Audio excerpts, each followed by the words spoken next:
Hey, tonight we're diving into the real Wild West, not the Hollywood version with its heroic cowboys and dramatic showdowns, but the gritty, dangerous reality where survival was never guaranteed. You might think you're tough enough to handle it, but trust me, there's a reason they called it wild. If you're enjoying these stories, I'd really appreciate a quick like or even a subscribe. It helps more than you know.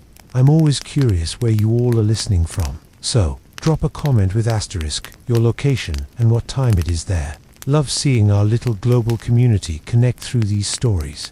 Now, dim the lights, maybe turn on a fan for that soft background hum, and let's ease into tonight's journey. Together, we're going to explore why you might not survive even a single day in the untamed American frontier. Congratulations, you've just woken up in the American Wild West of the 1870s. The good news, you're about to experience a legendary chapter of history firsthand. The bad news, your chances of survival just drop dramatically. The first challenge hits you before you even open your eyes. The smell, not the earthy, pleasant aroma of nature you might expect, but something far more pungent. The stench of unwashed bodies, animal droppings, and what might possibly be raw sewage hanging heavy in the air. You see, bathing wasn't exactly a priority in the Wild West. Most settlers considered a thorough wash a monthly luxury, and that's being generous. Some went entire winters without a proper bath. Water, was precious out here, and using it to clean yourself seemed wasteful when you needed it for drinking and cooking. As you dragged yourself from your bed, which is likely just a mattress crawling with bedbugs, you realize how every muscle in your body aches. Life in the 1870s frontier involved constant physical labor from dawn until dusk. There were no weekends off, no vacations, and certainly no ergonomic considerations. Whether you were a farmer, miner, or ranch hand, your body was your primary tool used until it broke down. You might think you work hard in your modern life, but frontier labor was something entirely different. Backbreaking work that left even the strongest people permanently hunched and arthritic. By their 30s, imagine spending 14 hours plowing fields, hauling water, chopping wood, or working deep underground in a mine shaft. No wonder the average lifespan was only about 35 years. Standing on the dusty floor, you notice the chill in the air. If it's winter, your cabin might be 20 below, freezing inside. If you had a fireplace, you'd have let it burn down overnight to save precious fuel. Good luck finding central heating or thermal underwear in this century, and if it's summer, well, get ready to sweat through every article of clothing you own. There was no escaping the elements in the Wild West. Speaking of clothing, forget comfort. Men typically owned maybe 2 sets of clothes, rough canvas or denim pants, and cotton shirts that chafed against the skin. Women wore multiple layers regardless of the temperature. Chemises, corsets, petticoats, and long dresses that dragged in the dirt. Everything was scratchy, ill-fitting, and rarely cleaned. Those fancy outfits you've seen in Western movies. Pure fiction for the average person. Your stomach growls, reminding you it's time for breakfast. Hope you like beans, biscuits, and coffee, possibly for every meal. The Wild West diet was monotonous and nutritionally deficient. Fresh fruits and vegetables were seasonal luxuries. Meat, when available, was often preserved with salt or smoke because refrigeration didn't exist. Scurvy, a disease caused by vitamin C deficiency. When your gums bleed and your teeth fall out, was common among settlers despite being easily preventable with modern knowledge. You might think the coffee would at least be good.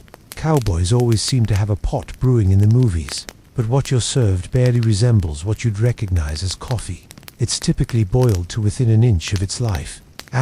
Bitter beyond belief, and might include crushed eggshells or even salt to reduce the bitterness. Still, the caffeine would help you face the day, so you drink it without complaint.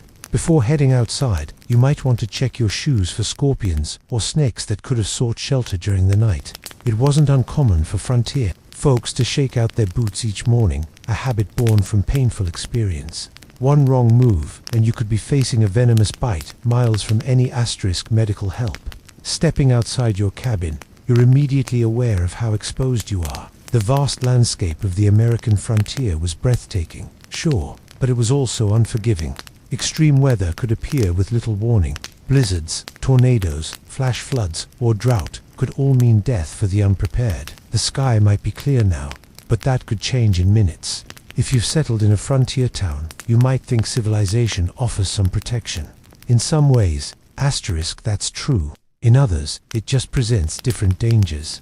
Towns in the Wild West were hotbeds of disease. Without proper sewage systems or understanding of germ theory, illnesses spread rapidly through communities. Cholera, typhoid, smallpox, diphtheria, and tuberculosis were constant threats. An outbreak could wipe out half a town in weeks. Speaking of towns, let's say you decide to visit one today.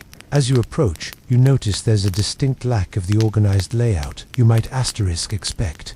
Many Western towns grew haphazardly, with buildings constructed wherever convenient, often without proper planning or infrastructure. The streets aren't paved, but are instead dirt tracks that transform into mud pits when it rains and dust bowls when it's dry. The smell hits you again, stronger. Now, horse manure is everywhere because horses are the main transportation. There are no street cleaners or sanitation departments. In some towns, the accumulated waste could be knee-deep in heavily trafficked areas. Flies swarm around you, and you realize why disease spreads so easily here. As you walk down the main street, you pass the saloon, likely one of the busiest establishments in town. Contrary to Hollywood depictions, saloons weren't glamorous places with swinging doors and piano players. Most were crude, one-room affairs with rough plank bars and basic furniture. The liquor served wasn't fine whiskey aged in oak barrels, but raw alcohol often mixed with tobacco juice, pepper, turpentine, or even gunpowder. To give it extra kick. A single drink could blind you if you were unlucky. The saloon represents another deadly aspect of frontier life: violence. These establishments were frequently sites of deadly confrontations, not because of formal duels or showdowns, but because of drunken arguments that escalated quickly in a heavily armed society. The romanticized gunfights of Western movies were rare. Most violence was impulsive, messy, and over trivial matters. Speaking of being armed, you'll notice almost everyone carries a weapon of some kind, but not for the reasons you might think. While personal protection was certainly a factor, weapons were primarily tools for hunting, protection from wildlife, and sometimes for signaling. The constant threat from bears, wolves, cougars, and venomous snakes made going unarmed foolish, especially when traveling between settlements. You might be surprised to learn that many frontier towns actually had strict gun control laws. Places like Dodge City, Kansas, and Tombstone, Arizona, required visitors to surrender their firearms. When entering town limits, the famous gunfight at the OK Corral actually started because the Clanton gang refused to comply with Tombstone's weapons ordinance. Despite what you've seen in movies, quick-draw duels in the middle of the street were exceedingly rare. Most shootings were ambushes or happened during robberies. The skilled gunslinger facing off against an opponent at high noon is largely a Hollywood invention. Real frontier violence was typically sudden, chaotic, and lacked any sense of honor or fairness. As you continue your walk, you pass the local doctor's office. Medical care in the 1870s frontier would horrify you. Most doctors had little or no formal training. Surgical procedures were performed without anesthesia beyond whiskey or morphine, and sterilization was virtually unknown. Something as simple as an infected cut could lead to amputation or death. Common treatments included bloodletting, mercury compounds, arsenic, and other toxic substances that often did more harm than good. Women in childbirth faced mortality rates as high as 1 in 4 in remote areas. Dentistry involved extraction without anesthesia, using crude tools. Most people suffered from painful dental issues for years before finally losing their teeth. If you were injured or fell ill on the frontier, your survival often depended more on luck than medical intervention. Even minor injuries could become life-threatening due to infection. Broken bones might never heal properly. Leaving frontier folk with chronic pain and disability. The famous phrase, "Only the strong survive," had literal meaning in the Wild West. Your stomach growls again, and you realize it's time for lunch. You head to the local restaurant, which is likely just an extension of someone's home where meals are served for a fee. The food isn't any more varied than your breakfast. Meat is tough and often spoiled. Despite heavy smoking or salting, vegetables, if available, are overcooked to mush. Food safety. Standards don't exist, so dysentery and food poisoning are common occurrences. Or while eating, You overhear conversations about recent Indian attacks, outlaw gangs, or the danger of traveling alone, while Native American violence against settlers was far less common than portrayed in popular culture. In fact, settlers in the US military were far more likely to be the aggressors. The frontier was still a place of conflict. The systematic displacement of indigenous peoples created tensions that sometimes erupted asterisk into violence on both sides. As for outlaws, they were a genuine threat, particularly in remote areas.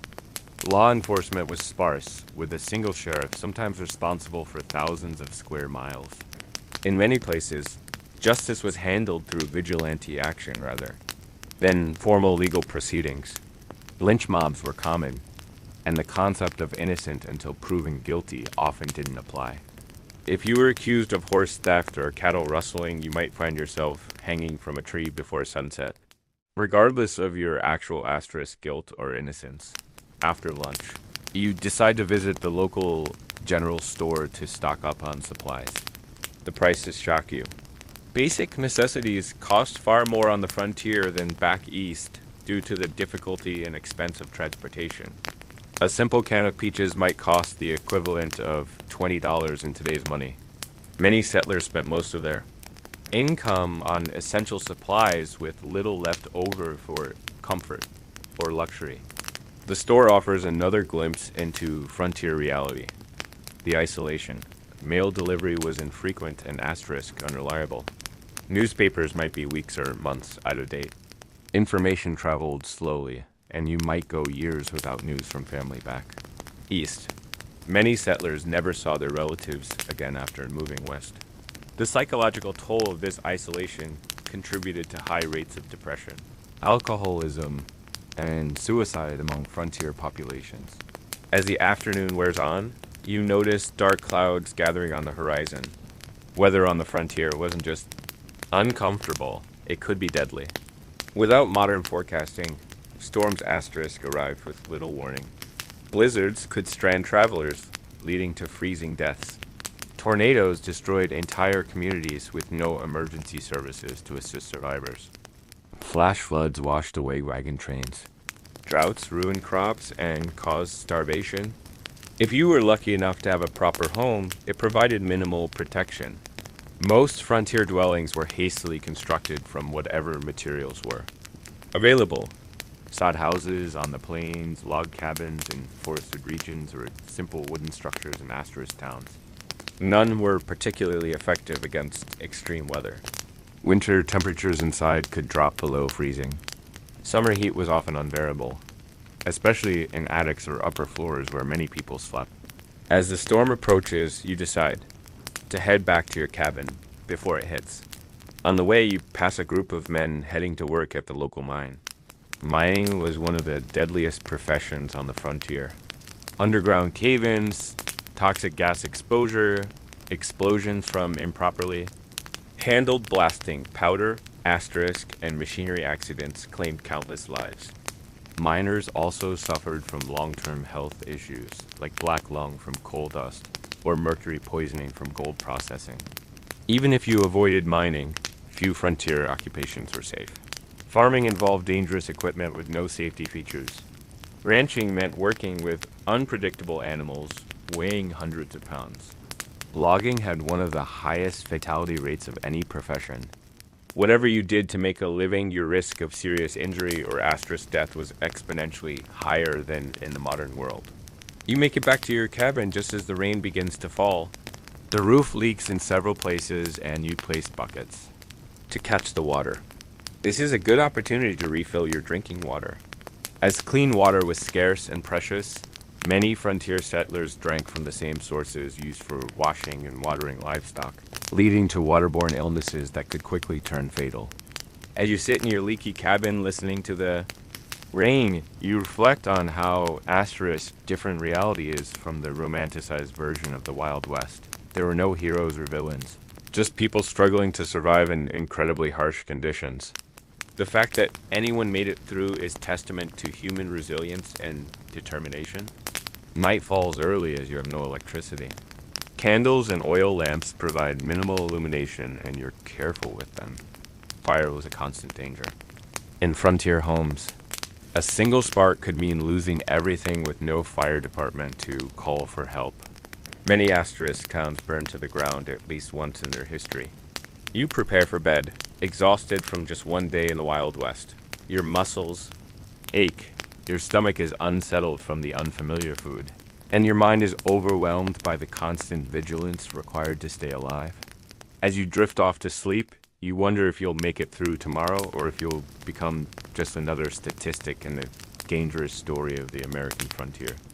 The wind howls outside your cabin, a haunting reminder of how small asterisk and vulnerable humans are against the vastness of the untamed wilderness. Tomorrow, if you're lucky enough to see it, will bring all these challenges again along with new ones you haven't yet imagined. In the Wild West, survival was never guaranteed. It was earned day by day, hour by hour, through hardship most modern people can scarcely comprehend. The morning light filters through the cracks in your cabin walls, waking you from a restless sleep. Your body aches from the hard mattress, but asterisk, there's no time to linger. The Wild West waits for no one. As you rise, you remember yesterday's harsh introduction to frontier life and wonder what new challenges today will bring. Let's say you decide to leave town today to travel across the frontier, whether you're heading to another settlement, joining a wagon train west, or simply exploring. Travel in the 1870s was an entirely different experience than what you're used to. The good news is that by this time, the Transcontinental Railroad had asterisk been completed, connecting the east and west coasts of America. The bad news, unless you were relatively wealthy or traveling between major cities, you probably couldn't afford to use it. Most frontier folks traveled by horse, wagon, or simply on foot. If you owned a horse, consider yourself fortunate. Horses were expensive to buy and maintain, putting them out of reach for many settlers. A good horse might cost the equivalent of several months' wages. Then you needed saddles, bridles, feed, and veterinary asterisk care.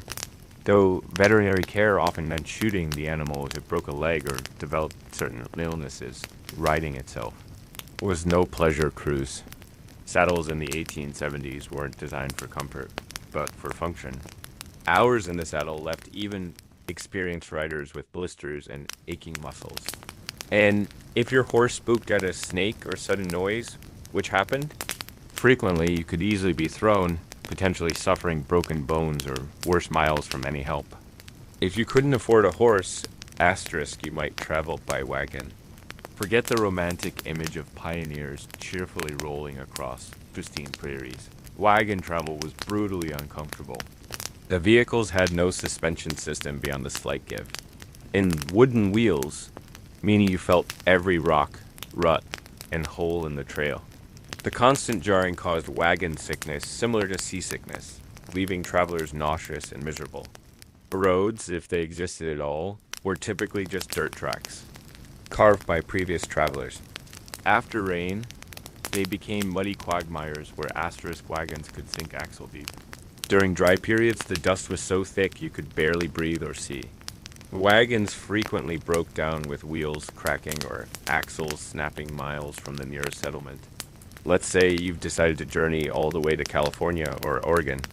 You joined a wagon train heading west on the famous Oregon Trail. This too, a little mile.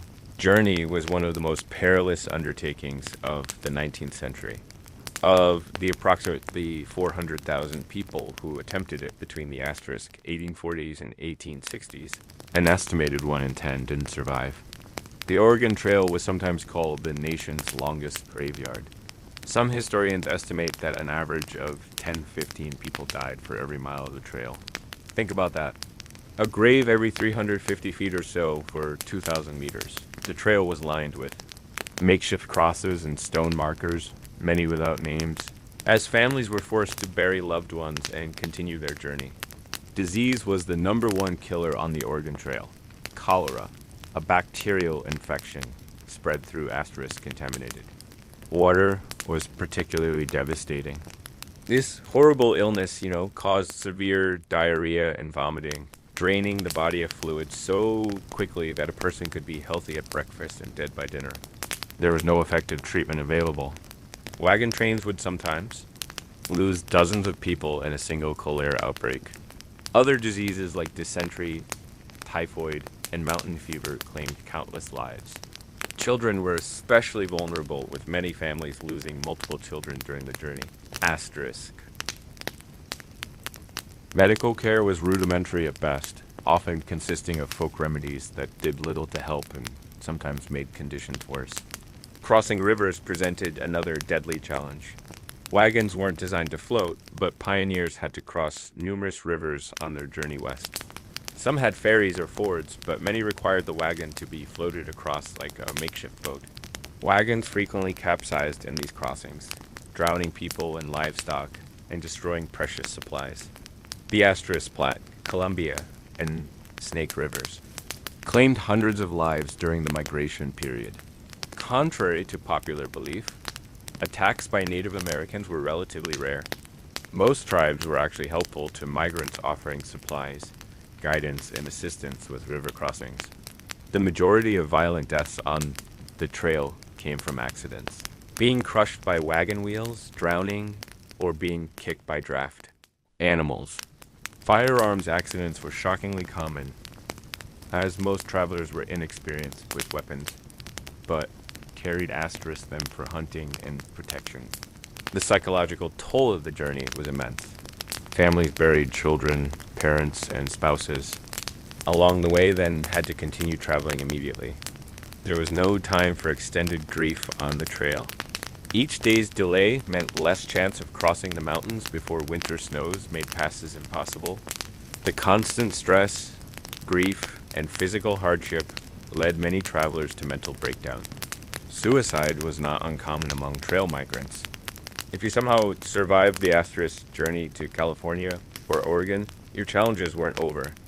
Many arrived at their destination having spent all their money and resources on the journey itself.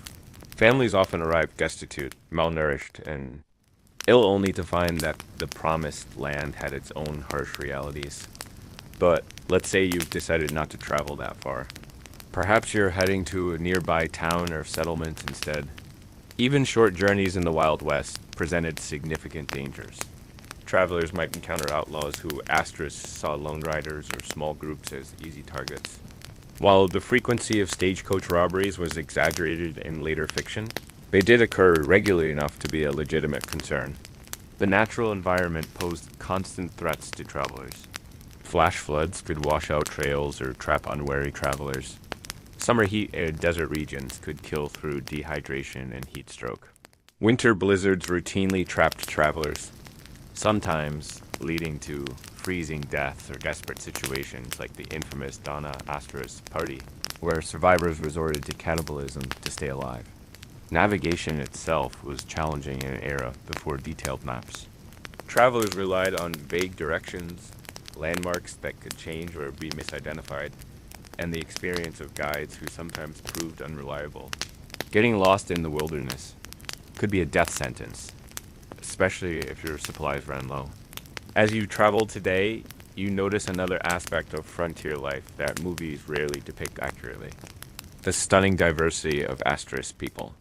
The Wild West wasn't populated solely by white cowboys and settlers. It was a meeting ground of cultures from around the world. Chinese immigrants worked as railroad builders, miners, and merchants. Mexican families had been living in the Southwest long before it became U.S. territory. Black cowboys made up as much as 25% of the workforce on some ranches. European immigrants from Germany, Ireland, Italy, and Scandinavia brought their cultures and traditions. And of course, dozens of distinct native asterisk American nations had called these lands home for thousands of years before others arrived. This diversity, however, didn't mean equality or harmony. Racial violence was a common feature of frontier life. Chinese railroad workers faced brutal discrimination and were often forced to take the most dangerous jobs for lower pay than white workers.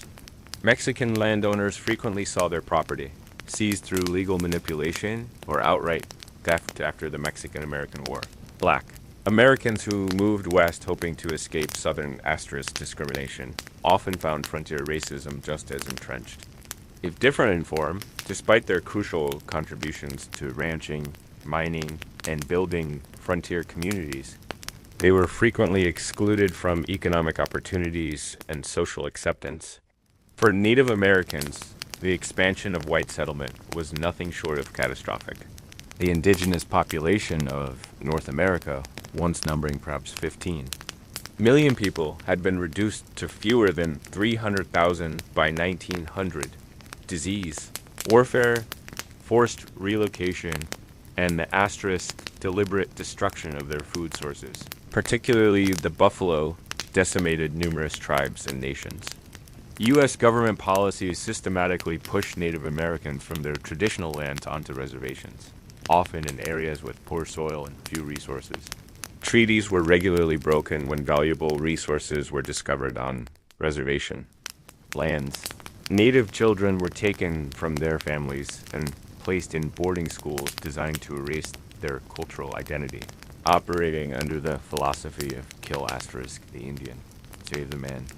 The romanticized cowboys versus Indians narratives of later films grossly misrepresented the complex interactions between settlers and indigenous peoples. Many native nations initially tried to accommodate newcomers and adapt to changing circumstances.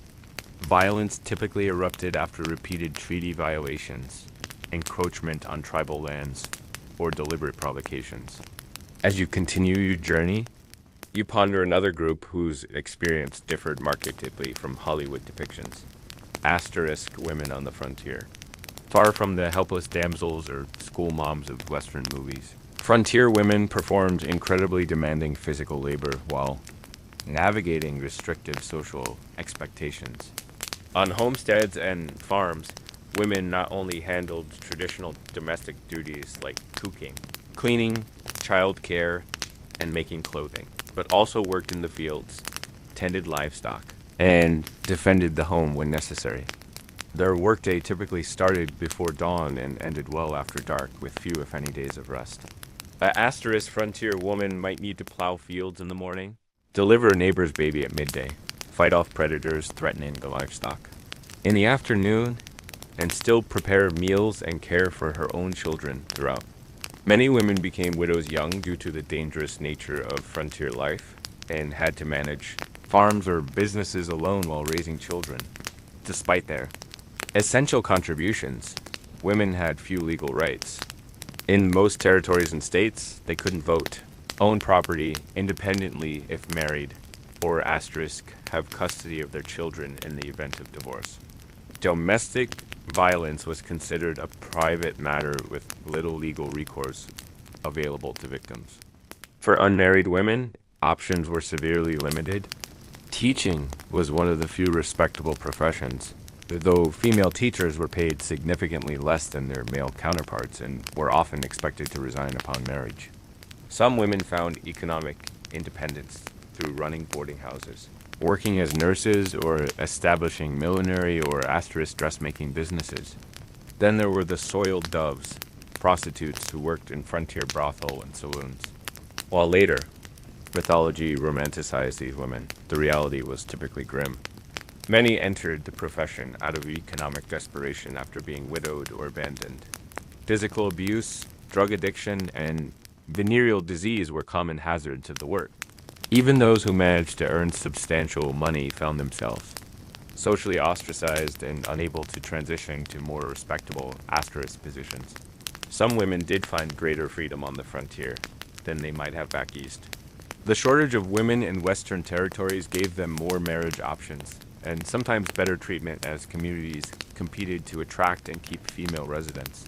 A few territories like Wyoming and Utah granted women voting rights decades before the 19th Amendment, recognizing their essential contributions to frontier development. As the day wears on and you continue traveling, you might wonder about law asterisk enforcement in this supposedly lawless land. The reality was complex and varied widely by location.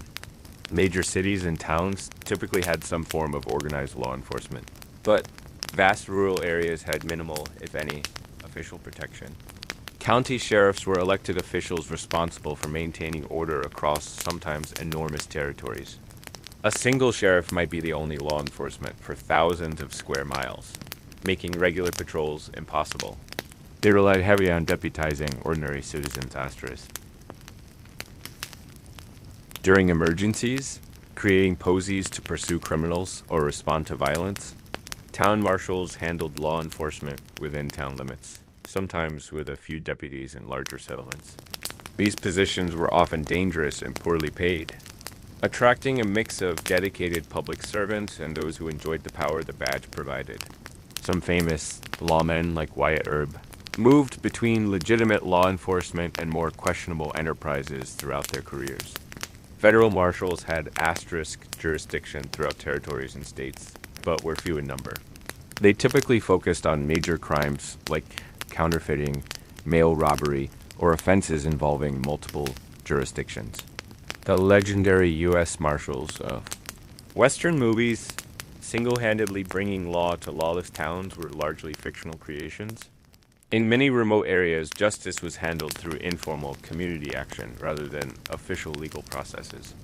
Vigilante groups formed to address perceived threats when formal law enforcement was absent or ineffective. Sometimes these groups maintained basic order, but they could easily become vehicles for prejudice, personal vendettas, or mob violence. The iconic image of the quick-draw gunfight was largely a later invention. Most frontier violence was mundane, impulsive, and often alcohol-fueled. Bar fights that escalated to fatal levels, domestic violence, and disputes over land or livestock were far more common than dramatic shootouts on dusty streets. Criminal punishment was harsh by modern standards. Hanging was asterisk the standard penalty.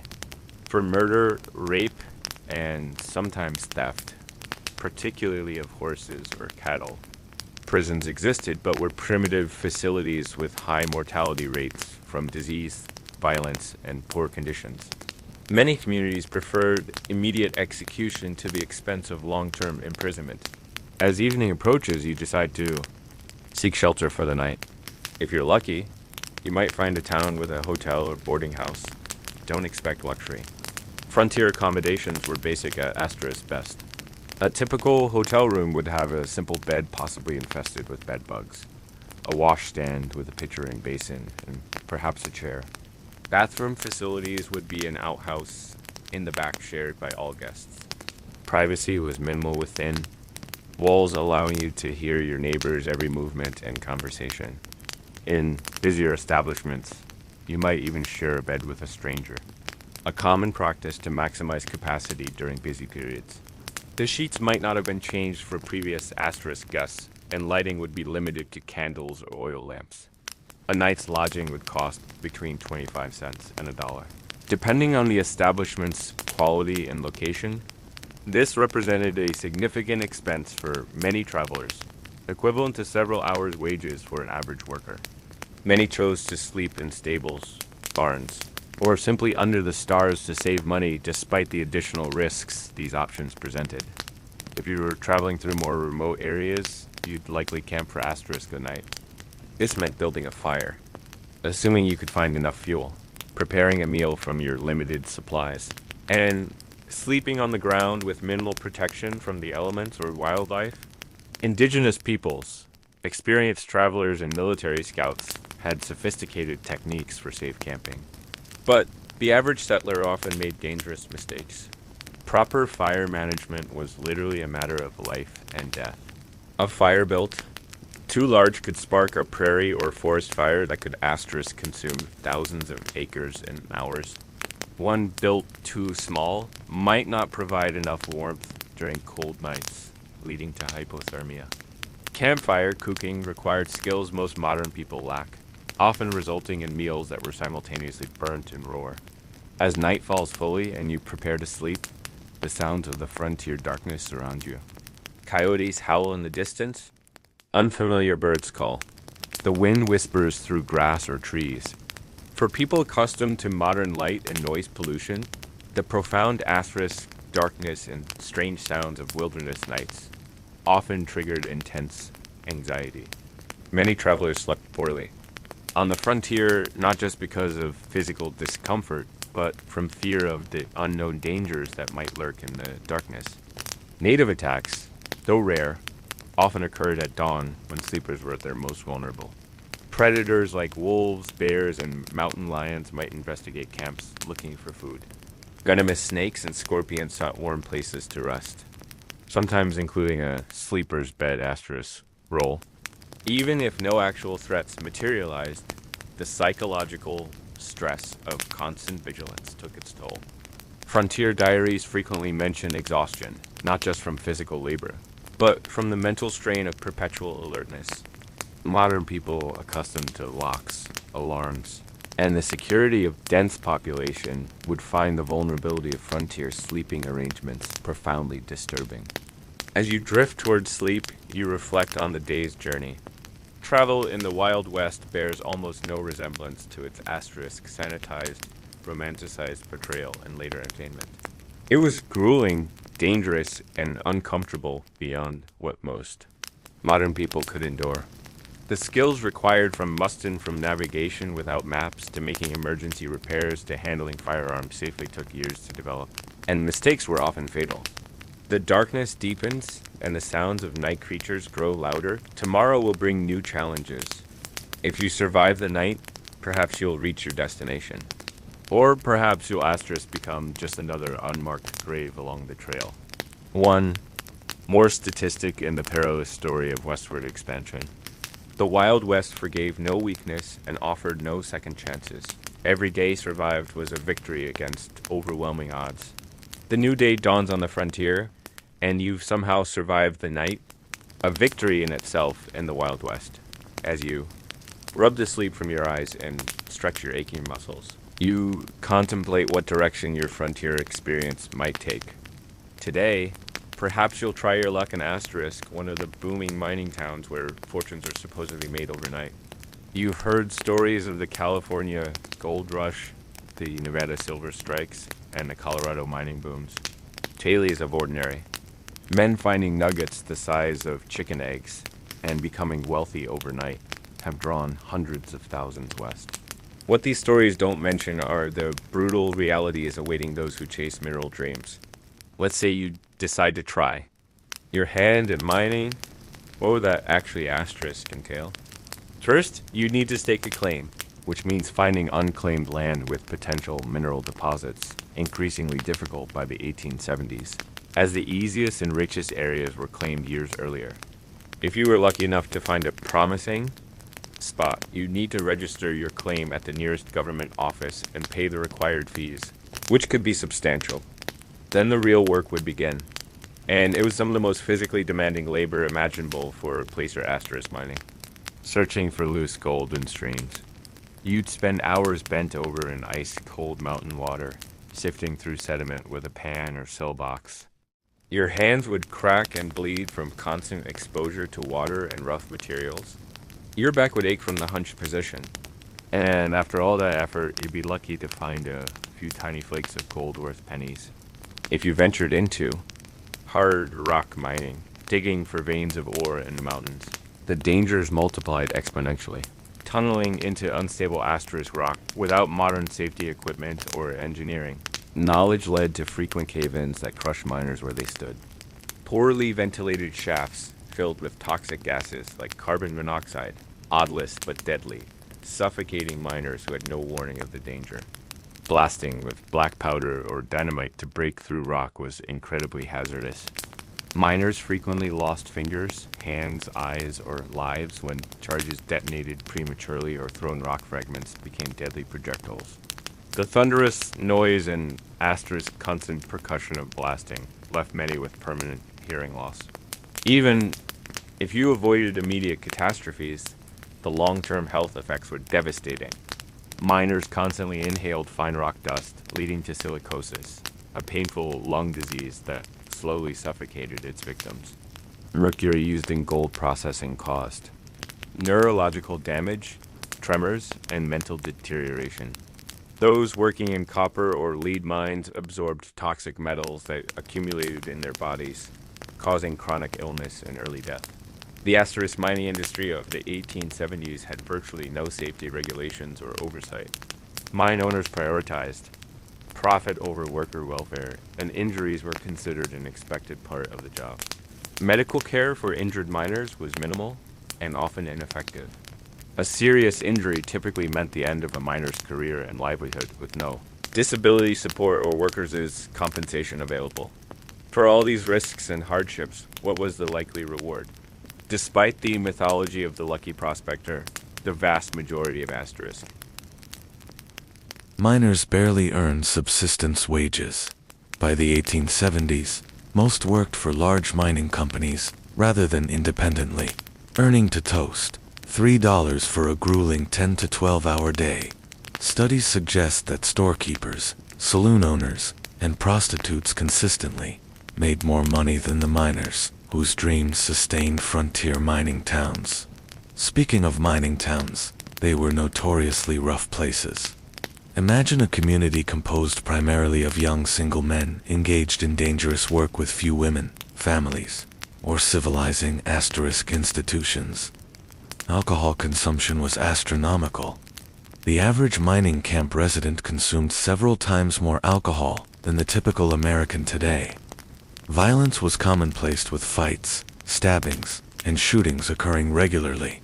Sanitation in mining camps was typically abysmal with minimal planning or infrastructure. Human waste and garbage accumulated in streets and waterways.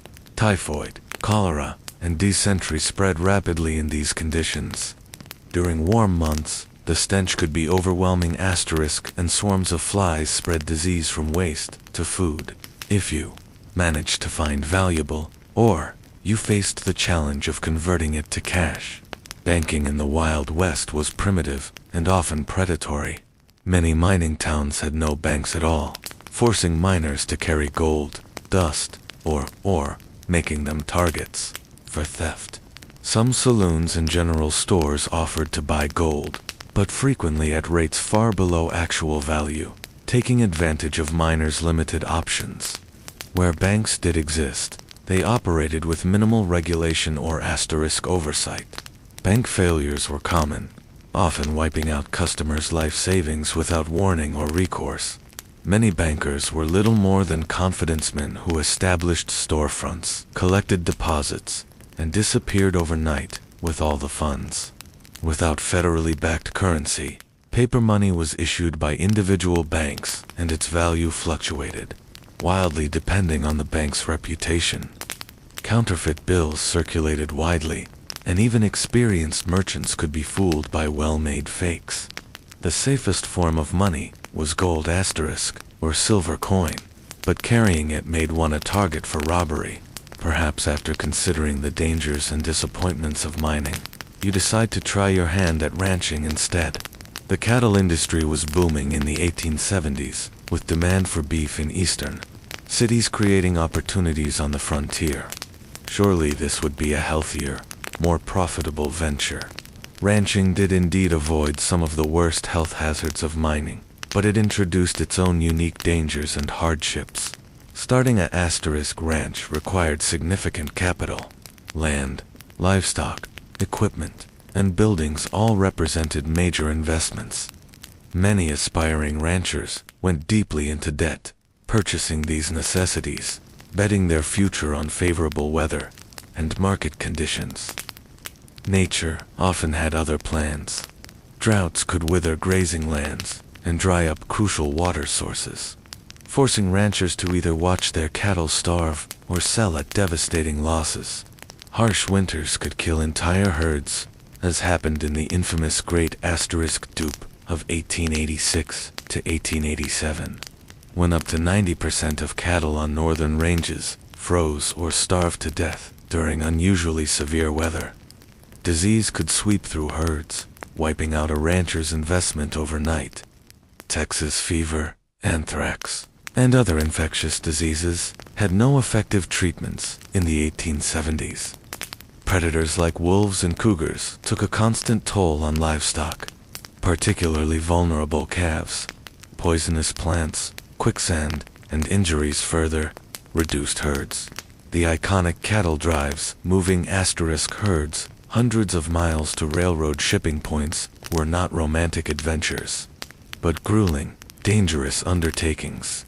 Cowboys, not the glamorous figures of later films, but typically young, poorly paid laborers, worked 20-hour days during drives, catching brief naps in the saddle as they moved thousands of animals across difficult terrain. These drives faced constant threats. River crossings could turn deadly in minutes if animals panicked, creating deadly pileups that drowned cattle and cowboys alike. Stampedes, asterisk, which could be triggered by something as simple as a lightning strike or a snapping twig, turned thousands of 1,500-pound animals into an unstoppable, destructive force. Cowboys caught in stampedes were often trampled to death. The cowboys' life was far from the freedom portrayed in Western mythology. They typically earned about $30 per month for exhausting, dangerous work. Most were very young men, often teenagers from poor backgrounds with few other options. A significant percentage were black, Mexican, or mixed-race asterisk individuals facing discrimination that limited their opportunities elsewhere. Their diet on the trail consisted mainly of beans, salt pork, and biscuits with minimal fresh food. Medical care was limited to whatever the trail cook might know about folk remedies. Injuries common in such dangerous work often went untreated until they became life-threatening. Many cowboys died young from injuries, exposure, or violence. Perhaps ranching doesn't appeal after all. What about farming? Surely growing food, the most asterisk fundamental of human activities, would offer a more stable and less dangerous way of life on the frontier. The Homestead Act of 1862 had opened vast areas of the West to settlement, offering 160 acres free to anyone who would live on and improve the land for 5 years. This seemed like an incredible opportunity, a chance for people with little money to become landowners and build independent livelihoods. The reality proved far more challenging than the promise. First, 160 acres might sound substantial, but, in asterisk the arid regions that comprised much of the available land, it was often insufficient to support a family. Traditional Eastern farming methods failed in these environments where rainfall was a fraction of what pioneers were accustomed to. Many settlers had no knowledge of dry farming techniques needed for success in these regions. Starting a frontier farm required tremendous physical labor.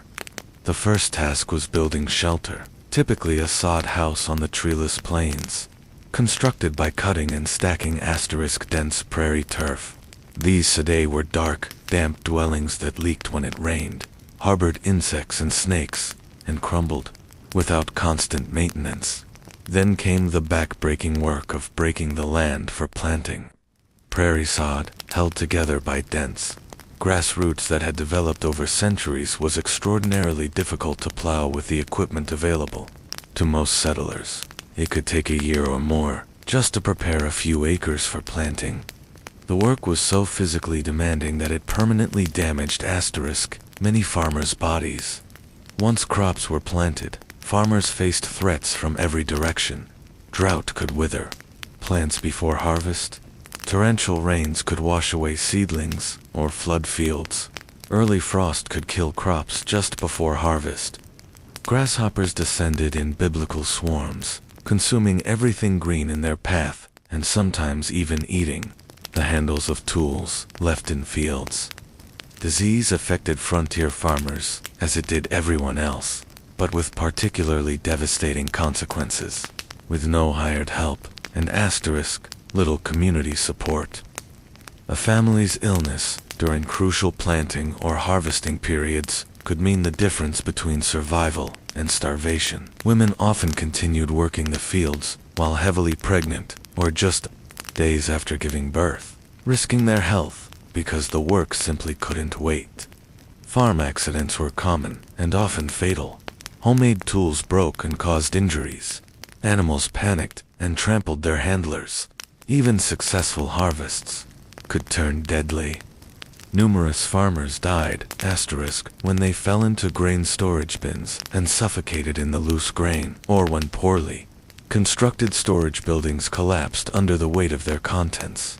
The isolation of frontier farms took a heavy psychological toll. Neighbors might be miles away, visited only occasionally.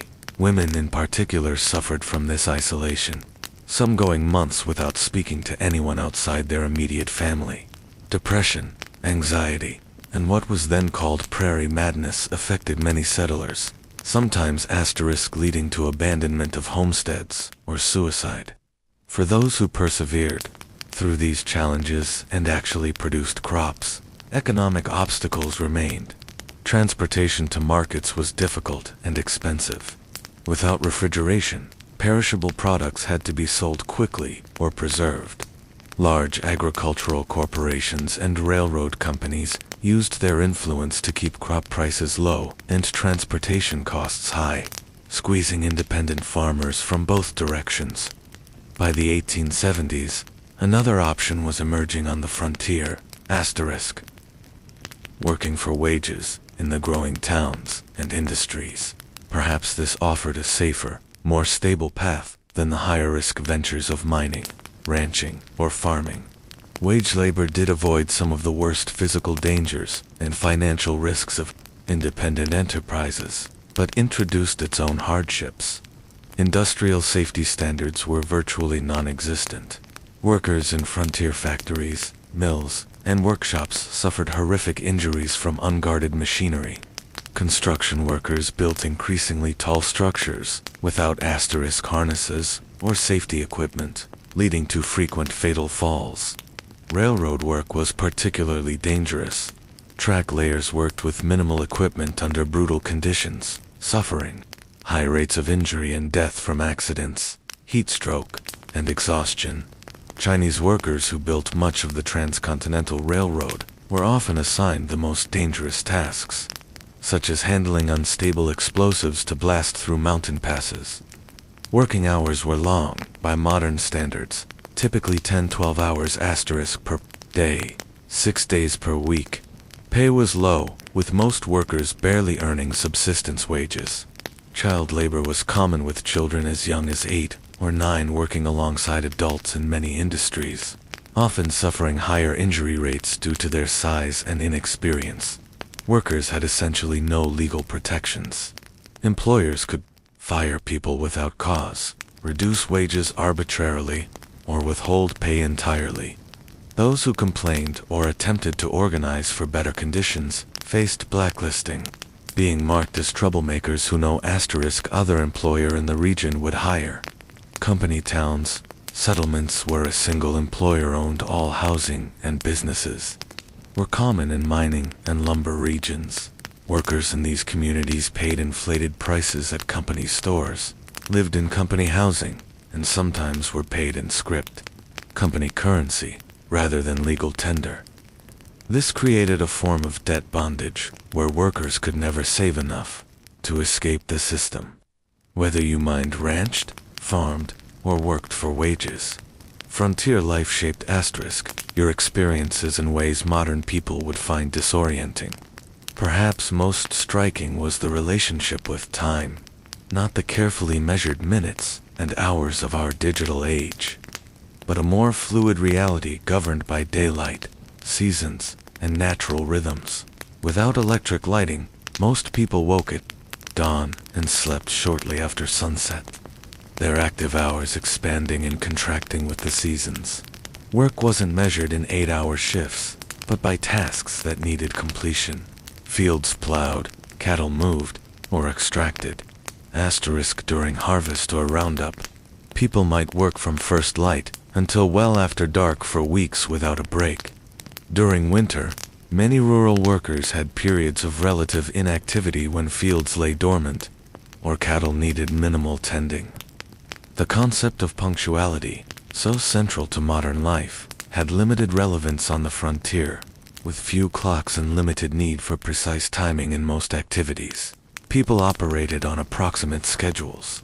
Stagecoaches and later trains introduced more precise timeouts to the West. But outside these specific contexts, morning or after. Dinner were sufficiently specific time designations for most purposes. Entertainment and leisure looked nothing like their modern counterparts. After exhausting workdays, most frontier folks had little energy for complex activities. Conversation around the fire, storytelling, or simple card games were common evening pastimes. Music was popular when instruments and skilled players were available, with fiddles, harmonas, and guitars providing accompaniment for social asterisk dances. Reading material was precious and often shared among entire communities. A single book might be read aloud to gatherings of neighbors or passed from family to family until it fell apart from use. Newspapers, when available, were read repeatedly, with every advertisement and notice scrutinized for information about the wider world. Organized sports existed, but in simpler forms than today. Baseball was gaining popularity, played with minimal equipment on makeshift fields. Horse racing, wrestling, and asterisk shooting competitions provided both entertainment and opportunities to demonstrate valuable skills. Children played games that required little or no equipment. Tag, hide and seek, and variations of stickball that could be played with found objects. Holidays and community celebrations took on great importance as rare opportunities for socializing and recreation. 4th of July celebrations might draw people from miles around for picnics, speeches, games, and dancing. Harvest festivals marked the successful asterisk completion of the year's most critical work. Religious holidays provided both spiritual meaning and welcome breaks from routine. As the day draws to a close, you find yourself reflecting on the relentless challenges of frontier life. Every aspect required harder work, involved greater risk, and offered fewer comforts than its modern equivalent. The people who survived and sometimes thrived in these conditions possessed qualities that modern society rarely demands. Extraordinary physical endurance, practical skills applicable asterisk to countless emergencies, and psychological resilience in the face of constant hardship and loss. The darkness gathers once more, and with it comes a silence profound enough to hear your own heartbeat. No car engines, no air conditioners, no electronic hums, just the whisper of wind, the chorus of insects, and the occasional call of nightbird. This profound quiet, so alien to modern ears, was the soundtrack of frontier nights, sometimes comforting, sometimes unsettling in its emptiness. As you drift toward sleep, asterisk, you wonder if you would have had what it took to survive here, not just for a day or a week, but for years and decades. The people who shaped the American West, for better and worse, were not the idealized heroes of later fiction, but complex individuals facing extraordinary challenges with the limited resources and knowledge of their time. Their story, stripped of romanticism, is one of human endurance against conditions that would break many of us today. The cool night air settles around you like a blanket, and the stars emerge in asterisk, a display of brilliance impossible to see in our light-polluted modern world. This at least is one pure beauty the people of the frontier experienced that few today can fully appreciate. The majestic sweep of the Milky Way across a truly dark sky, connecting them to the same cosmic panorama their ancestors had watched for countless generations. Morning arrives again in the Wild West, and with it comes hunger, a constant companion on the frontier. Food in the 1870s. West bore little resemblance to the varied, convenient asterisk diet you're accustomed to in the modern world. Let's explore what keeping yourself fed would actually entail in this harsh environment. The good news is that game was still relatively plentiful in many areas. Deer, elk, rabbit, and various birds could supplement your diet if you had the skills to hunt them. The bad news, hunting required ammunition, which was expensive and might be needed for protection. It also demanded time away from other essential work, making it a luxury many settlers couldn't asterisk afford during busy seasons.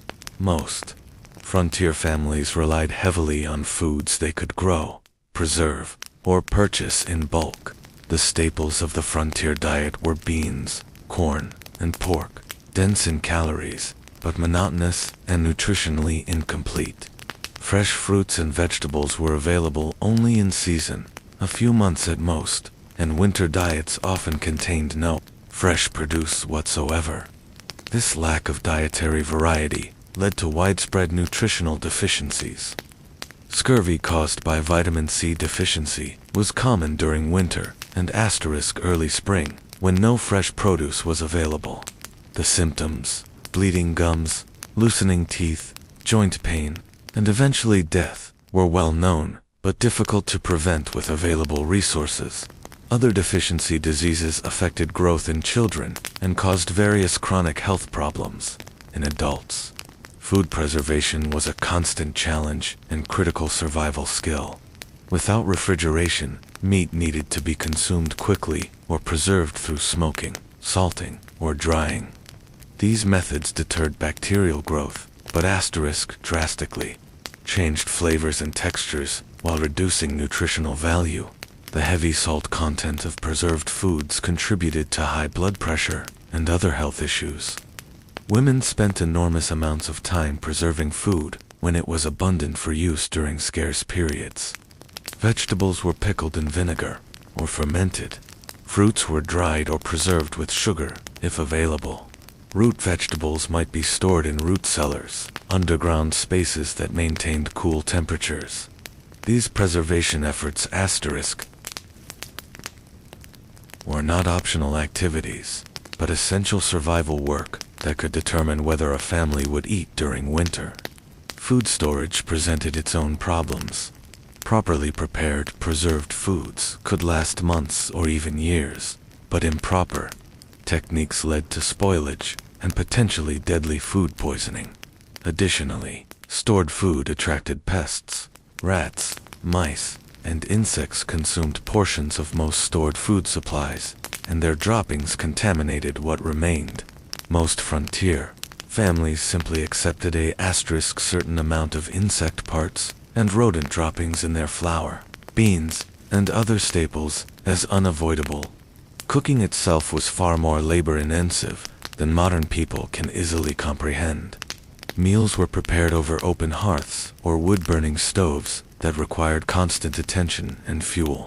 In wood-scarce prairie regions, women and children might spend hours gathering buffalo chips, dried manure, or twisted grass to burn as cooking fuel. Water had to be hauled from wells or streams, often hundreds of pounds per day, for cooking, cleaning, and drinking. Even with these efforts, meals lacked the variety and flavor profiles modern people expect. Spices were expensive luxuries, used sparingly, if at all. Sugar and coffee were treasured items, often hoarded for special occasions. Fresh milk was available only if a family kept a cow, and for only part of the year, when the cow was producing. Most frontier children grew up with simple, repetitive diets that would horrify modern nutritionists. Interestingly, despite these limitations, obesity was rare on the frontier. The combination of limited food supplies, minimal sugar consumption, and constant physical labor kept most people lean. However, this leanness wasn't necessarily healthy. Many frontier folks suffered from malnutrition even when they had sufficient calories to sustain their work. Beyond basic survival needs like food, frontier life presented unique challenges for families raising children. If you had been born in the Wild West rather than just visiting it, your childhood would have been dramatically different from modern experiences. Childhood itself was conceived differently in the 19th century. Children as young as 6 or 7 were expected to contribute meaningful work to family survival, not as educational chores, but as essential economic contributions. Young children minded livestock, gathered eggs, picked vegetables, watched younger siblings, and helped with countless other tasks that freed adults for heavier work.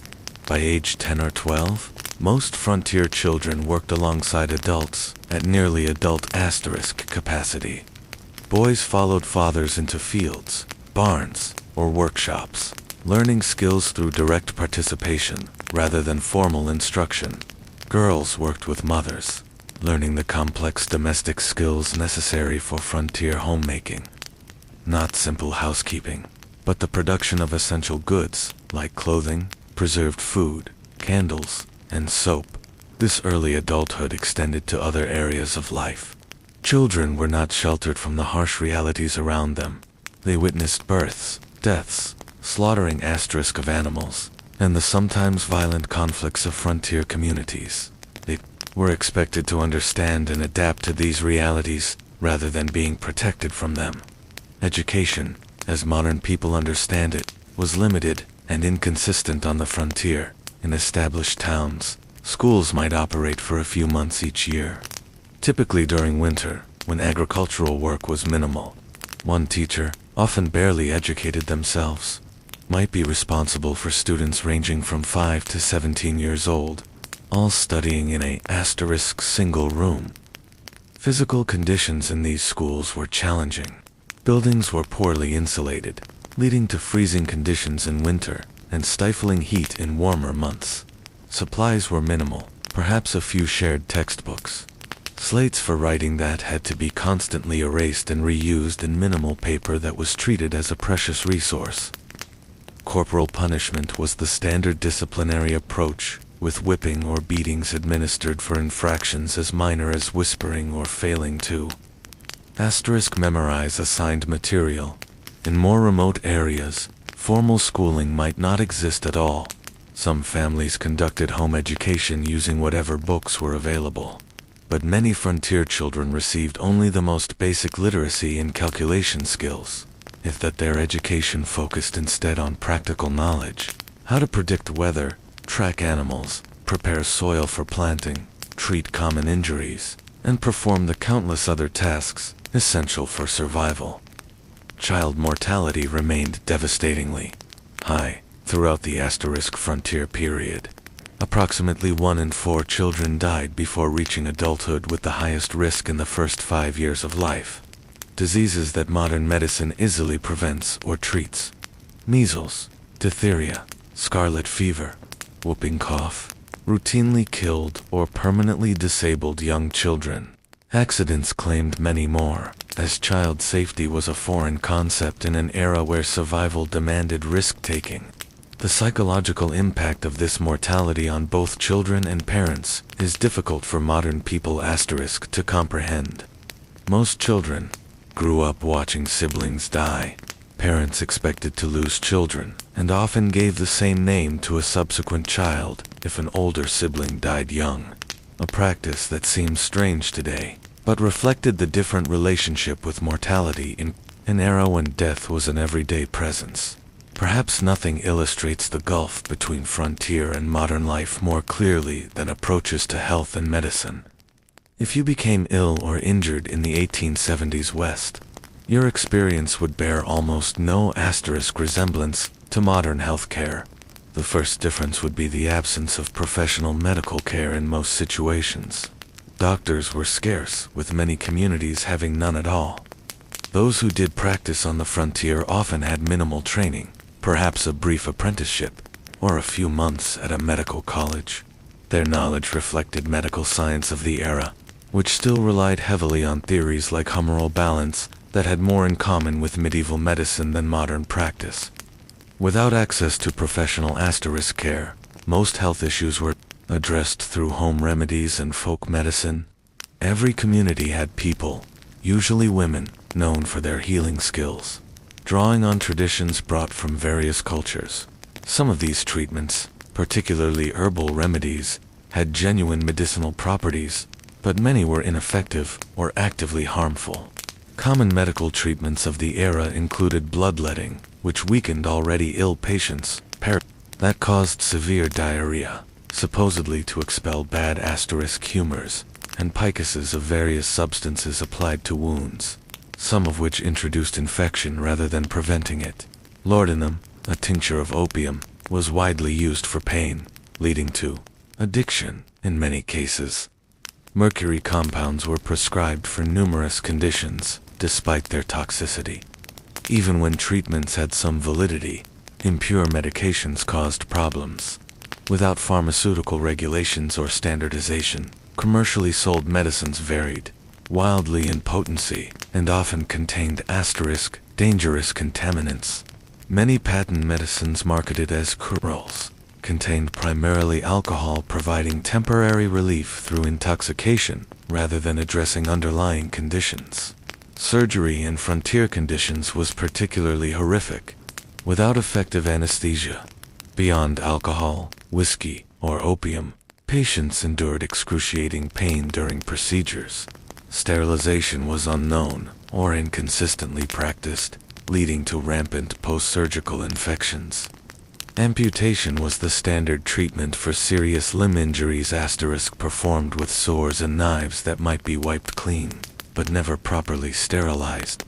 Childbirth represented perhaps the starkest contrast between frontier and modern medical experiences. Women typically gave birth at home, attended by a midwife, if one was available, or female relatives if not. Without prenatal care, many complications weren't identified until labor was underway. Breech births, hemorrhage, and other emergencies that modern medicine handles routinely often resulted in the death of mother, child, or both. Maternal mortality rates on the frontier were approximately 1 death per 100 births, more than 100 times higher than in developed countries today. Many women approached each pregnancy knowing it might be their last experience in life. Men's diaries and letters from the period frequently mention the heartbreaking reality of raising children alone after losing wives in childbirth. The combined impact of inadequate nutrition, constant physical strain, minimal preventive care, and primitive treatment options meant that frontier populations experienced health outcomes more similar to developing nations today than to modern America. Life expectancy at birth was under 40 years, with those surviving childhood likely to suffer chronic health problems by their 50s, if they lived that long. Beyond these material hardships, frontier life imposed a form of isolation and disconnection that modern people, accustomed to instant global communication, would find almost unbearable. This isolation shaped frontier psychology and culture in profound ways. Communication with distant family or friends occurred at the speed of physical transportation. Letters took weeks or months to reach recipients, if they arrived at all. News traveled slowly and unreliably, often distorted through retelling. Major events might not become known in remote areas until months after they occurred. This information vacuum contributed to a highly localized worldview where distant events seemed abstract and irrelevant compared to immediate community concerns. The isolation was particularly difficult for those accustomed to more settled environments. Women who had grown up with close female friendships and family networks often found themselves alone for days or weeks, while husbands traveled for supplies or work. Their diaries frequently mention crippling loneliness and the psychological strain of having no adult conversation for extended periods. This isolation sometimes led to what contemporary accounts called prairie madness. Severe depression, anxiety, and occasionally psychosis, triggered by the combination of isolation, constant work, and environmental hardships. Some affected individuals became violent toward family members or committed suicide. Others simply abandoned their homesteads and returned east, unable to endure the psychological pressure of frontier life. Even in established communities, social connections were limited by practical constraints.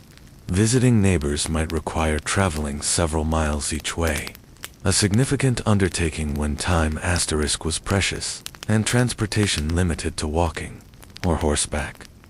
Formal social gatherings were infrequent, typically centered around church services.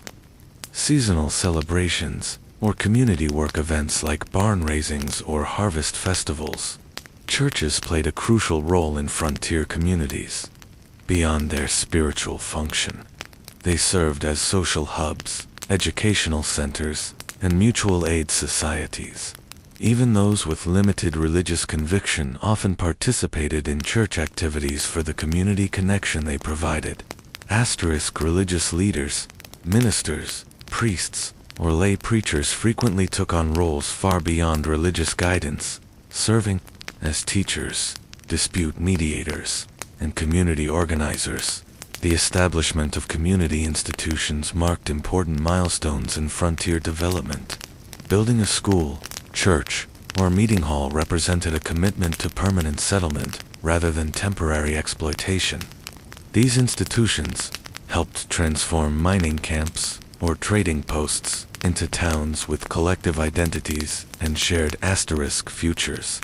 The creation of local governments, rudimentary as they often were, similarly marked transitions from frontier chaos to established community. Frontier communities also developed distinctive forms of mutual aid and collective action necessary for survival in harsh conditions. Barn raisings and house raisings allowed families to complete large construction projects impossible for individual households. Harvest teams moved from farm to farm, ensuring crops were gathered before weather could destroy them. Spontaneous search parties formed when children went missing. These cooperative traditions reflected the practical reality that no individual or family could survive the frontier entirely through self-reliance. This community interdependence existed alongside the individualism that later became myth in frontier narratives. Both elements were necessary responses to frontier conditions. Self-reliance for daily survival, community cooperation for challenges beyond individual capacity. The tension between these values shaped frontier culture and continues to influence American attitudes toward government, community, and individual responsibility. As another day in the Wild West draws to a close, you find yourself contemplating the mental and emotional resilience required to endure such conditions year after year. The people who populated the American frontier weren't superhuman.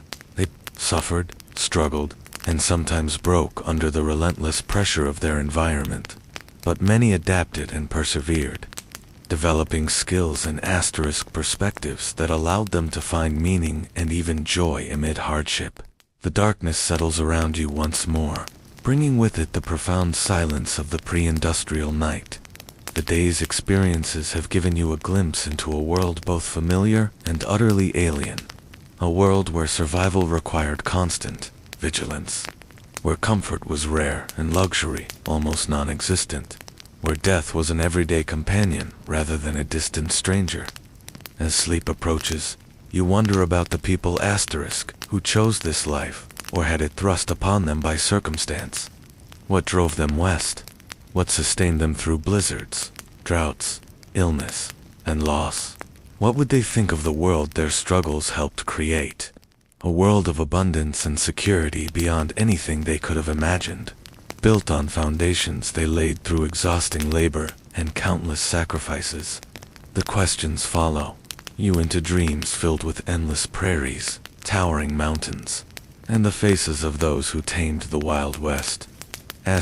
Not through romantic gunfights, but through the quiet heroism of daily persistence against overwhelming odds. Their story, stripped of Hollywood glamour and frontier mythology, stands as a testament to human adaptability and the extraordinary courage of ordinary people facing extraordinary challenges. Dawn breaks on what will be your final day in the Wild West. As the golden light spills across the landscape, you take a moment to appreciate the raw beauty that drew so many westward. Despite the dangers and hardships, the frontier was a place of stunning natural grandeur.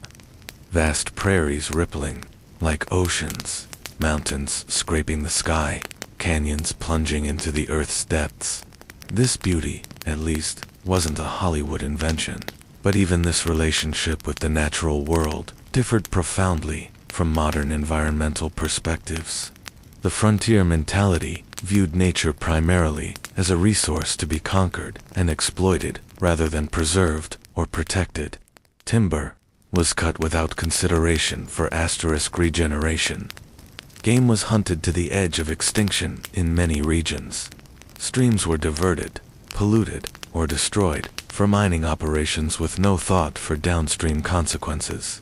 The near extinction of the American bison buffalo stands as perhaps the starkest example of this exploitative approach. In the 1700s, an estimated 3,060 million bison roamed North America. By 1884, fewer than 1,000 remained. This devastation wasn't simply the result of hunting for food or hides, though that played a part. It was also deliberate policy encouraged by the U.S. government as a way to deprive Plains Indian tribes of their primary resource, forcing them onto reservations. General Philip Sheridan, a key military leader in the Plains Indian Wars, reportedly stated, "Let them kill, skin, and sell until the buffalo is exterminated. It is the only way to bring lasting peace and allow civilization to advance."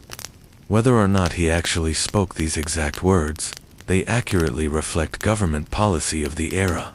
The destruction of the buffalo herds was environmental warfare, designed to break indigenous resistance by eliminating their way of life. For Native American nations across the West, the expansion of white settlement represented an apocalypse, not just physical displacement, but the collapse of economic systems, spiritual practices, and cultural identities tied to specific landscapes and resources. While early interactions sometimes involved trade and cooperation, by the 1870s, most indigenous groups faced stark choices: confinement on reservations, continued resistance against overwhelming odds, or cultural assimilation.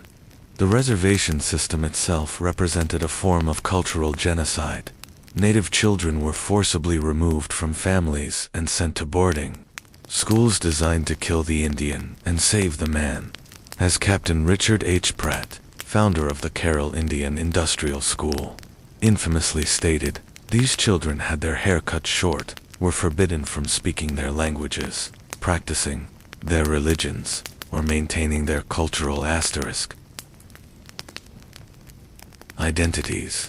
The intergenerational trauma from these policies continues to affect Native communities today.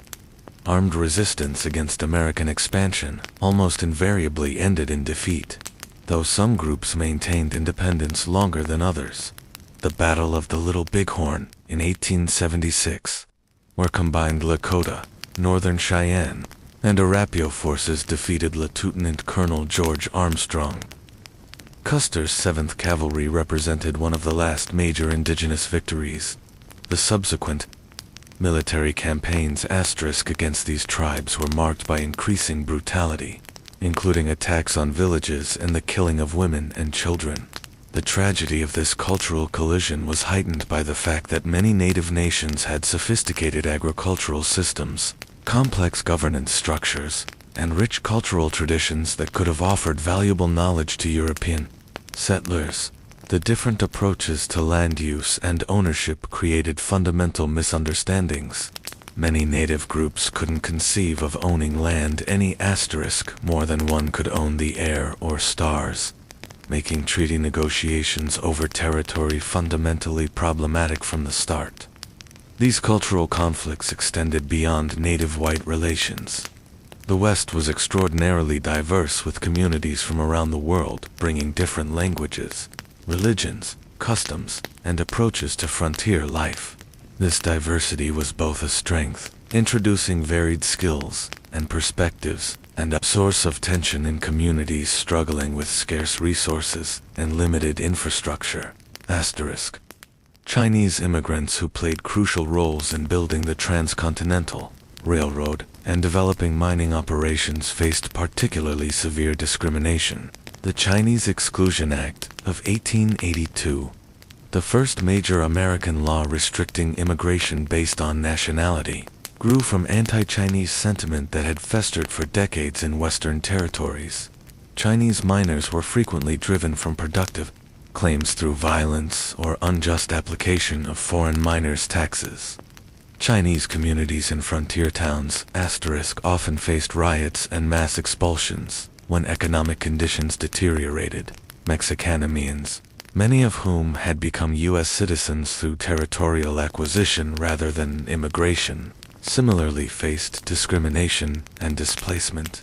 Despite treaty guarantees protecting property rights following the Mexican-American War, many Mexican landowners saw their holdings taken through legal manipulation, intimidation, or outright fraud.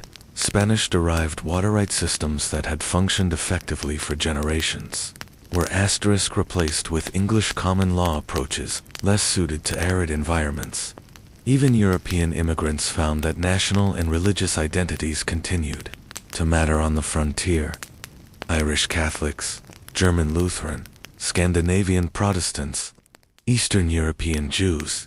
Each group tended to establish distinct communities and maintained cultural practices from their homelands.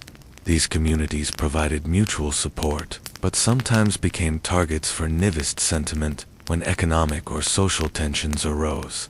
Asterisk. African nomads who moved west after the Civil War hoped to find freedom from Southern oppression, but often encountered different forms of discrimination. Black cowboys, who made up approximately 25% of the workforce on some cattle operations, rarely received recognition in contemporary cans or later mythology. Black homesteaders established communities in several Western territories, but frequently faced organized resistance from white neighbors and discriminatory application of homestead laws. The collision of asterisk, these diverse groups, each with their own values, practices, and expectations, created frontier communities far more complex and conflict-ridden than later romantic depictions would suggest. The melting pot metaphor popularized in later American mythology obscured both the persistent cultural distinctiveness of various groups and the power imbalances that determined whose cultures would be preserved and whose would be suppressed. As the day progresses, you find yourself in a frontier town undergoing rapid asterisk transformation, a transition happening across the West during the 1870s and 1880s.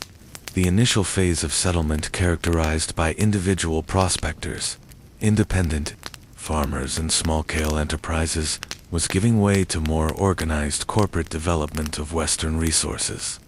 The arrival of railroads catalyzed this transition. The Transcontinental Railroad, completed in 1869, dramatically reduced travel time between East and West from months to days. Subsequent branch lines penetrated previously isolated regions, connecting asterisk them to national markets and supply chains. This transportation revolution allowed large-scale extraction of Western resources for Eastern factories and enabled mass-reduced Eastern goods to flood Western markets. These economic connections accelerated the integration of Western regions into national systems, but often disadvantaged small producers. Independent miners couldn't compete with large mining corporations that brought industrial methods and capital investment. Family farms struggled asterisk against agricultural enterprises operating on vast acreage. Small ranchers found themselves squeezed by cattle companies with investor backing and political connections. Corporate interests increasingly dominated political as well as economic structures. Railroad companies, mining conglomerates, timber interests, and large landholders exercised enormous influence over territorial and early state governments. Water rights, mineral claims, grazing access, and timber concessions were allocated through asterisk, processes that typically favored those with financial and political power, rather than small operators or community interests. This transition from frontier to an integrated region wasn't simply economic, but cultural. The rough-edged mining camp or cattle town gradually acquired institutions that signaled permanence and connection to wider society. Banks, schools, churches, newspapers, theaters, and fraternal organizations. Streets were surveyed and sometimes paved. Wooden structures were replaced with brick and stone buildings. Asterisk. Local governments enacted ordinances regulating behavior that had previously gone ungoverned. For many who had been attracted to the frontier precisely because of its freedom from Eastern constraints, these changes represented unwelcome domestication of the wild spaces they had sought. Some continually moved westward ahead of advancing civilization, seeking new frontiers. Others struggled to adapt to increasing regulation, competition, and social expectations. The mythological end of the frontier asterisk declared in the 1890 census represented real psychological and cultural challenges for those whose identities were tied to frontier conditions. Part of this transformation involved the taming or at least management of frontier violence. The iconic gunfighters and outlaws who would later dominate Western mythology operated in a specific historical window when formal law enforcement was establishing itself against pre-existing systems of personal and community violence. By the 1880s and 1890s, professional police forces and court asterisk systems had replaced vigilante justice in most established communities, though remote areas still saw occasional eruptions of frontier-style conflict resolution. The legendary figures who captured public imagination, Wild Bill Hickok, Wyatt Earp, Billy the Kid, Jesse James, operated in this transitional period, often moving back and forth between legal and illegal activities as circumstances changed. Their later mythologization obscured the complex, often morally ambiguous reality of their lives. Hickok, far from the perfect asterisk marksman of legend, shot bystanders in at least 2 gunfights. Earp worked variously as a lawman, gambler, brothel keeper, and vigilante across his career. The Robin Hood image attached to Jesse James ignored his Confederate guerrilla background and the innocent victims of his robberies. As evening approaches on your final day in the Wild West, you find yourself contemplating the gap between frontier reality and the mythology that would later emerge from it. Why did Americans, and eventually the world, become so fascinated with a asterisk romanticized version of this brutal period? What needs did these myths serve, and what truths did they obscure? Part of the answer lies in timing. The most intense period of frontier mythology making occurred precisely as the actual frontier was disappearing. The Wild West shows of Buffalo, Bill Cody began in the 1880s, featuring staged reenactments of Indian battles and staged coach robberies for Eastern audiences, even as railroads, telegraph lines, and formal governance were integrating Western regions into asterisk mainstream American society. These performances weren't meant as accurate historical recreations, but as entertainment that resonated with Eastern ideas about the West. The dime novels that popularized exaggerated tales of Western heroes originated not on the frontier, but in Eastern publishing houses, written by authors who rarely had first-hand experience of the regions they described. These formulaic stories emphasized action, clear moral distinctions between heroes and villains, and a vision of the West as a testing asterisk. Ground for American virtues of self-reliance, courage, and individualism. Later, Hollywood Westerns further refined and amplified these mythological elements, creating iconic images of lone cowboys, heroic sheriffs, dastardly outlaws, and savage Indians that bore little resemblance to historical reality. These films served psychological and cultural functions beyond entertainment. They offered reassuring narratives about American identity during periods of rapid social change and international challenges. The mythology suggested that American character had been forged in frontier conditions, producing exceptional qualities that distinguished the nation from older societies. It implied that American expansion across the continent had been not just inevitable, but morally justified. A triumph of civilization over wilderness and progress over primitive cultures. It presented simplified moral frameworks, where good invariably triumphed over evil through righteous violence, justifying America's growing military and economic power on the world stage.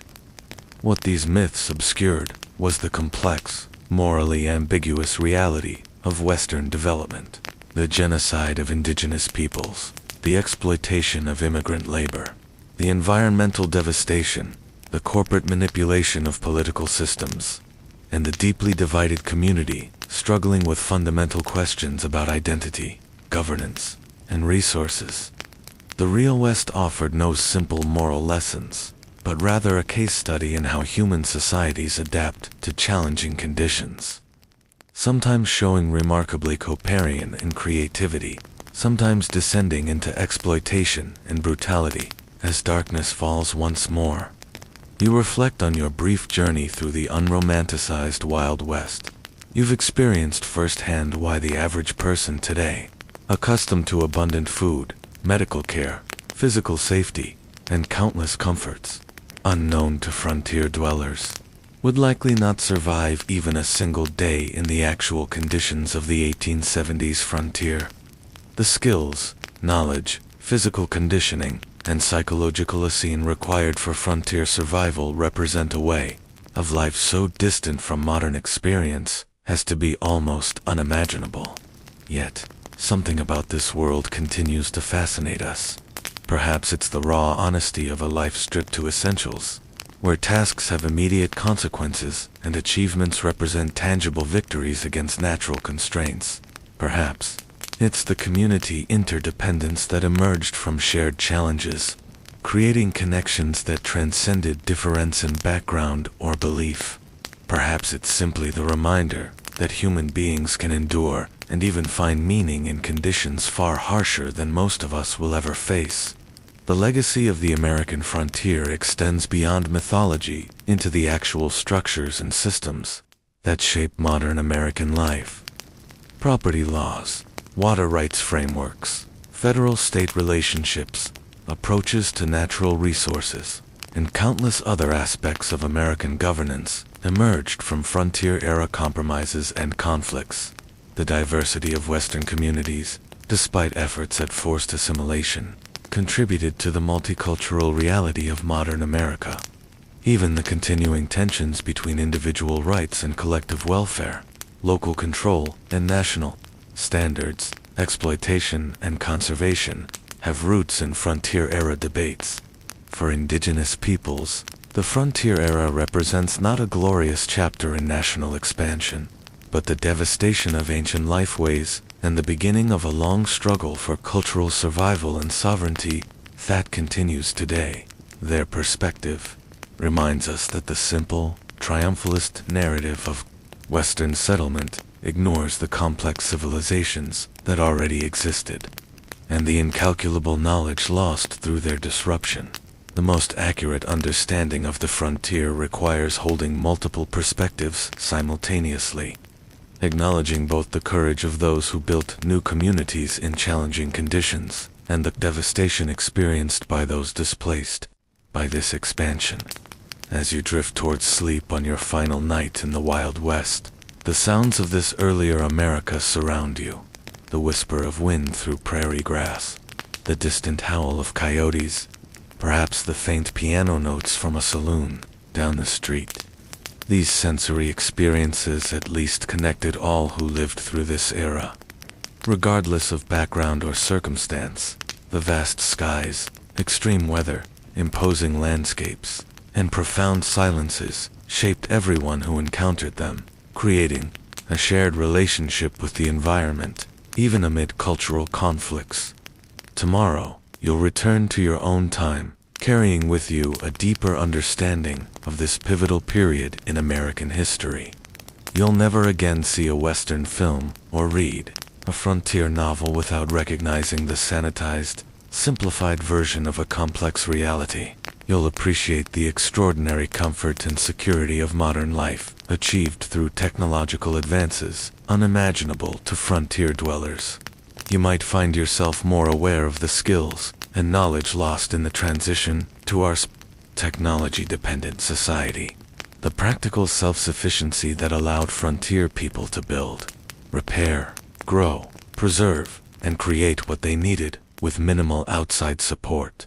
Most importantly, you'll understand that the real story of the American West isn't found in gunfights and gold strikes, but in the daily struggles of ordinary people, men, women, and children of diverse backgrounds who faced extraordinary challenges with the limited resources available to them. Their story without Hollywood embellishment contains enough genuine courage, tragedy, innovation, conflict, cooperation, cruelty, and kindness to fill countless histories. Their legacy lives in the communities they established, the environmental changes they initiated, the cultural patterns they created, and the myths that grew from their experiences. The real Wild West disappeared long ago, transformed by technology, population growth, economic integration, and environmental change into the modern American West of cities, suburbs, highways, and managed landscapes. Yet, echoes of frontier experience persist in regional identities, local traditions, land use patterns, and governance structures. The memory of this formative period continues to influence how Americans understand themselves and their nation's development. Even as scholars and communities work to replace simplistic mythology with more accurate, inclusive understandings of this complex history, as you finally surrender to sleep, the boundary between past and present seems to blur. The challenges faced by frontier communities, adapting to environmental constraints, managing scarce resources, building functional communities among diverse populations, balancing individual freedom with collective needs, remain relevant in new forms today. Perhaps the greatest legacy of the frontier experience is not a set of answers, but a collection of questions about human adaptation, community formation, and the relationship between people and the natural world. Questions each answer anew as circumstances change. The stars shine brilliantly above. The same stars that guided travelers across the prairie, helped farmers time their planting, and gave comfort to homesick immigrants.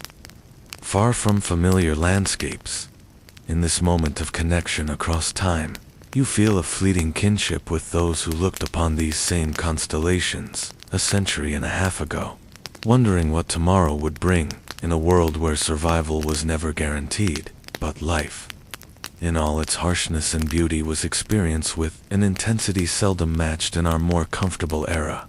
Sleep comes at last, and with it, dreams of a West, both harsh and magnificent.